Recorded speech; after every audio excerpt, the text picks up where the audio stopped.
Pemerintah Aceh melalui Sekretaris Daerah Aceh M. Nasir menyampaikan perkembangan terkini terkait penanganan darurat bencana hidrometeorologi yang melanda sejumlah wilayah di Aceh. Perkembangan tersebut disampaikan langsung oleh Sekda pada rapat koordinasi lanjutan yang digelar di Sekretariat Posko Tanggap Darurat Minggu 30 November.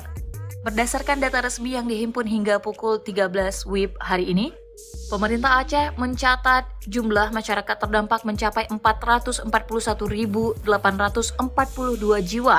Dari jumlah tersebut tercatat 80 orang meninggal dunia, 330 orang mengalami luka berat, 1.284 orang luka ringan, dan 71 orang masih dinyatakan hilang. Sementara itu, jumlah pengungsi yang tersebar di berbagai lokasi mencapai 207.017 jiwa yang kini ditampung di 229 titik pengungsian di seluruh wilayah. Pendataan terus dilakukan oleh posko kabupaten kota untuk memastikan akurasi sehingga memudahkan penanganan lanjutan. Sekda menjelaskan bahwa kondisi air di sebagian besar wilayah terdampak sudah mulai surut. Meskipun demikian, ia mengatakan endapan lumpur akibat banjir memerlukan penanganan tambahan agar proses evakuasi dan pembersihan dapat berjalan maksimal.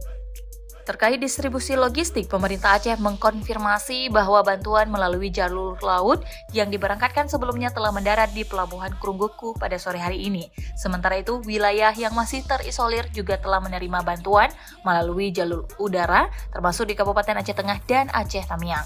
Selain itu, Nasir turut melaporkan adanya kendala distribusi komoditas pertanian di Aceh Tengah.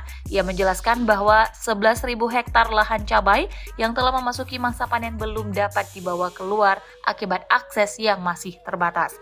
Untuk itu, pemerintah Aceh telah berkoordinasi dengan BNPB agar pesawat yang digunakan untuk menyalurkan bantuan logistik dapat digunakan juga untuk memuat hasil panen cabai tersebut agar bisa dibawa keluar dari daerah terdampak.